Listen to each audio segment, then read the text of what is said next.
DivaScript. Code like a pro.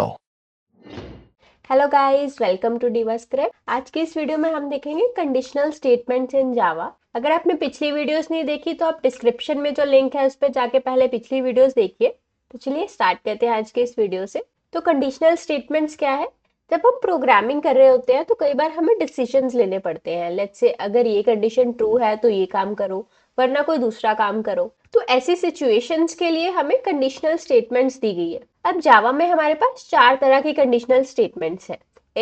If else if ladder and switch statements. तो चलिए एक एक करके इनको डिस्कस करते हैं। सबसे पहले है हमारे पास इफ स्टेटमेंट। अब इफ का सिंटेक्स कैसे है? पहले हम लिखेंगे इफ, उसके बाद पैरेंथेसिस के अंदर हमें बूलियन वैल्यू देनी होगी। अब इसके लिए या तो हम इधर सीधा ट्रू या फॉल्स लिख सकते हैं, या तो कोई ऐसा एक्सप्रेशन लिख सकते हैं जिसका रिजल्ट बूलियन में आ रहा हो। अभी के लिए हम इसमें सीधा ट्रू लिख देते हैं। इसके बाद हम लगाएंगे कर्ली ब्रैकेट्स, और ब्रैकेट के अंदर हम जो लिख रहे हैं वो कब एग्जीक्यूट होगा? जब हमारी कंडीशन का रिजल्ट आ रहा है ट्रू। अगर हमारी कंडीशन का रिजल्ट फॉल्स आ रहा है तो हम ब्रैकेट के अंदर जो भी लिखेंगे वो सब स्किप हो जाएगा। तो चलिए इसमें कुछ प्रिंट करके देखते हैं। इसमें लिखते हैं दिस इज ट्रू ब्लॉक और इसको चलाते हैं। अब यहाँ पे मैंने ट्रू दिया था तो कर्ली ब्रैकेट्स के अंदर मैंने जो दिया था वो कंसोल पे प्रिंट हो गया और हमारे रिजल्ट में आया है दिस इज ट्रू ब्लॉक। अब यहाँ पे अगर मैं फॉल्स दूंगी तो क्या होगा? हमारा इफ का पूरा ब्लॉक स्किप हो जाएगा और हमारे कंसोल पे कुछ भी प्रिंट नहीं होगा।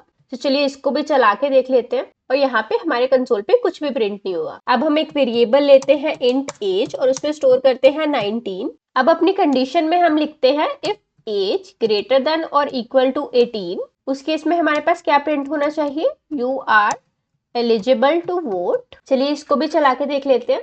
अब क्योंकि हमने एज में स्टोर करा है 19 तो इस कंडीशन का रिजल्ट आया है ट्रू और हमारे कंसोल पे प्रिंट हुआ है you are eligible to vote. अब अगर हम एज में स्टोर करेंगे 17 तो हमारी कंडीशन हो जाएगी फॉल्स और ये इफ ब्लॉक स्किप हो जाएगा। तो चलिए इसको भी चला के देख लेते हैं, और यहाँ पे हमारे रिजल्ट में कुछ भी प्रिंट नहीं हुआ।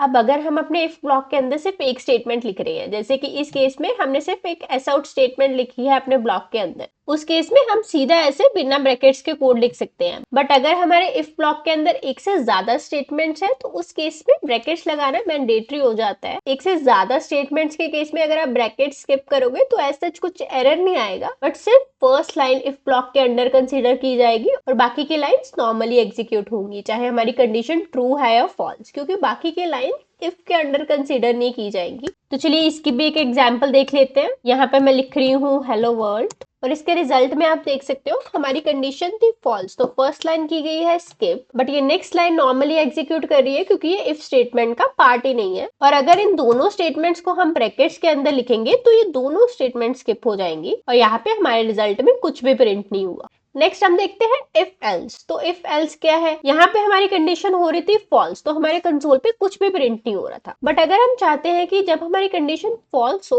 उस केस में भी हम कुछ एक्शन परफॉर्म करें या कुछ कैलकुलेशन करें तो हम यूज करते हैं इफ एल्स। इसका सिंटेक्स कैसे है? जहाँ पे हमारी इफ स्टेटमेंट एंड हो रही है उसके बाद हम लगाएंगे एल्स, उसके बाद ब्रैकेट्स। अब इन ब्रैकेट्स के अंदर हम जो भी लिखेंगे वो कब एग्जीक्यूट होगा? जब हमारी इफ वाली कंडीशन होगी फॉल्स। इनकेस इफ की कंडीशन ट्रू है तो सिर्फ इफ वाला ब्लॉक चलेगा और एल्स वाला ब्लॉक स्किप हो जाएगा। अब चलिए हम एल्स में भी कुछ स्टेटमेंट्स लिख देते हैं। Let's say age plus plus and then S out में हम लिखते हैं दिस इज एल्स ब्लॉक। अब इस केस में हमारी कंडीशन है फॉल्स, तो कौन सा ब्लॉक चलेगा? एल्स ब्लॉक, और इफ का ब्लॉक स्किप कर दिया जाएगा। तो चलिए इसको चला के देख लेते हैं, और यहाँ पे हमारे कंसोल में प्रिंट हुआ है दिस इज एल्स ब्लॉक। और अगर हम एज को करते हैं 19 तो कौन सा ब्लॉक चलेगा? इफ ब्लॉक, और एल्स ब्लॉक कर दिया जाएगा स्किप। आइडियली हमें यहाँ पे प्रिंट करना चाहिए you are eligible to vote, और यहाँ पे हमें प्रिंट करना चाहिए you are not eligible to vote. तो ये हमारी एग्जाम्पल है to check if a person is eligible to vote using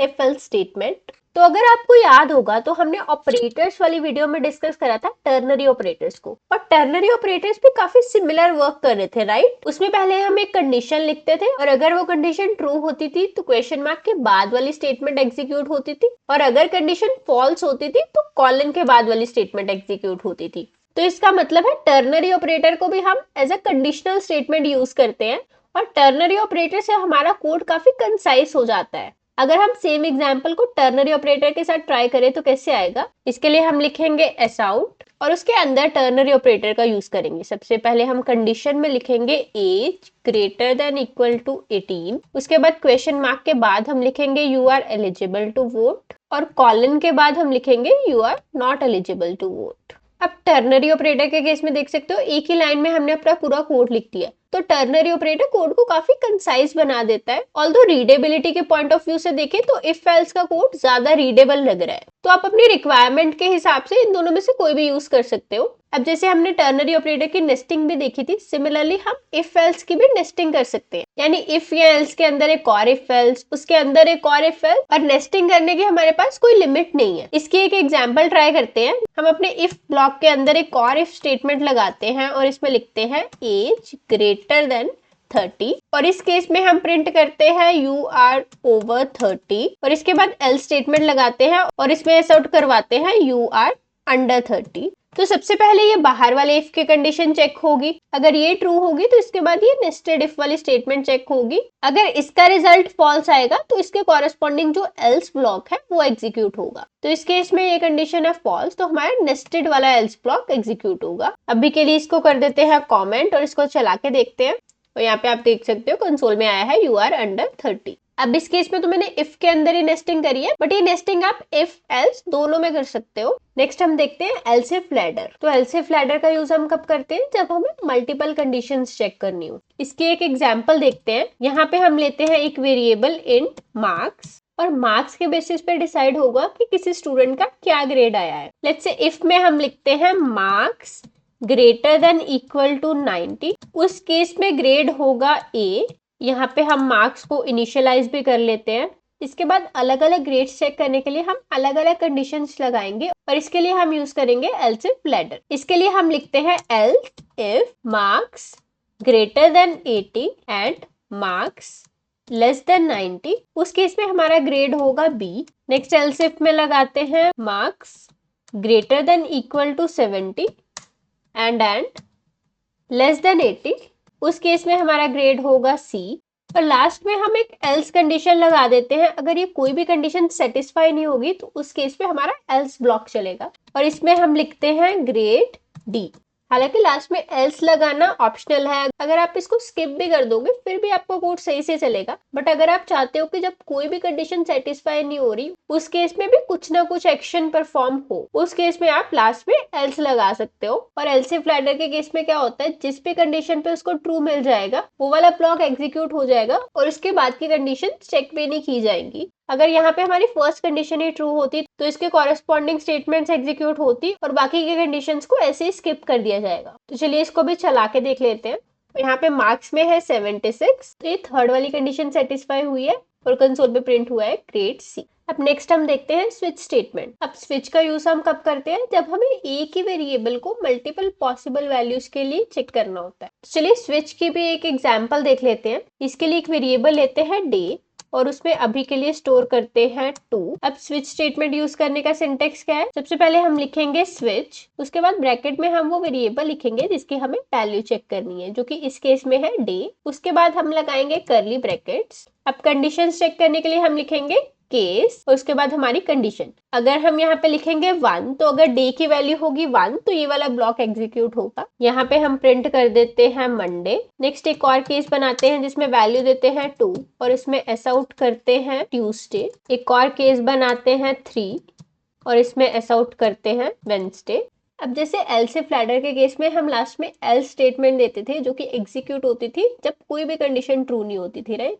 similarly switch में हम दे सकते हैं डिफॉल्ट, जो कि एग्जीक्यूट होगा जब कोई भी कंडीशन सेटिस्फाई नहीं हो रही होगी। यहाँ पे हम लिखते हैं इनवैलिड डे। अब इसको अगर हम चला के देखेंगे तो हमें थोड़ी वियर्ड आउटपुट दिखेगी। तो चलिए इसको चला के देख लेते हैं। और यहाँ पे आप देख सकते हो हमारी आउटपुट में आया है ट्यूसडे, वेंसडे और इनवैलिड डे। जबकि हमारे डे की वैल्यू थी 2 तो ये कंडीशन हुई ट्रू, तो हमारी आउटपुट में आना चाहिए सिर्फ ट्यूसडे, राइट? बट यहाँ पे हमारे पास ये दोनों केसेस के स्टेटमेंट्स पे एग्जीक्यूट हो रही है। अब इसका रीजन क्या है? स्विच केस पे एज सून एज हमारी कोई भी कंडीशन ट्रू होती है उस कंडीशन की स्टेटमेंट एग्जीक्यूट होती है और उसके बाद की भी सारी कंडीशंस एग्जीक्यूट हो जाती है। इसे हम बोलते हैं फॉल थ्रू और ये स्विच के केस में होता है। अब इसको अवॉइड करने के लिए हम क्या करते हैं, हर स्टेटमेंट के बाद हम लगाते हैं ब्रेक। अब ब्रेक क्या करेगा, एज सून एज कोई भी कंडीशन ट्रू होगी उसके कॉरेस्पॉन्डिंग स्टेटमेंट एग्जीक्यूट होगी और हमारा कंट्रोल स्विच केस से बाहर आ जाएगा और बाकी की कंडीशंस एग्जीक्यूट नहीं होंगी। तो हम अपने बाकी कंडीशंस में भी ब्रेक लगा देते हैं। यहाँ पे डिफॉल्ट में ब्रेक लगाने की जरूरत नहीं है क्योंकि ये वैसे भी लास्ट स्टेटमेंट है। बट अगर आप डिफॉल्ट को पहले लिख रहे हो, ये जरूरी नहीं है कि आप डिफॉल्ट को सबसे लास्ट पे लिखो, आप डिफॉल्ट को पहले भी लिख सकते हो। तो इस केस में हमें ब्रेक लगाने की जरूरत पड़ेगी और ये लास्ट कंडीशन से अब हम ब्रेक को रिमूव कर सकते हैं। चलिए इसको चला के देखते हैं और अब आप देख सकते हो हमारे कंसोल पे से ट्यूसडे प्रिंट हुआ है। अब अगर हमें मल्टीपल कंडीशंस के लिए सेम स्टेटमेंट को एग्जीक्यूट करना है तो उसको हम कैसे लिख सकते हैं। यहाँ इस कंडीशन के बाद हम एक और कंडीशन लगा सकते हैं केस 4, उसके बाद कॉलन। क्या होगा अगर डे की वैल्यू 2 है या 4 है, दोनों केस में ये स्टेटमेंट एग्जीक्यूट होगी। यहाँ पे हम इंटेंशनली फॉल थ्रू करवा रहे हैं क्योंकि हमें दोनों कंडीशंस के लिए सेम स्टेटमेंट्स को एग्जीक्यूट करना था। अब स्विच स्टेटमेंट का एक एनहांस्ड वर्जन भी है जिसे हम बोलते हैं एनहांस स्विच स्टेटमेंट, और ये इंट्रोड्यूस हुआ था जावा 14 वर्जन में। एनहांस स्विच स्टेटमेंट हमारे कोड को काफी कंसाइज बना देता है। तो चलिए देखते हैं इसका कैसे यूज करना है। इसके लिए कॉलन हटा के हम डालेंगे एरो और इस स्टेटमेंट को हम ऊपर शिफ्ट कर देते हैं।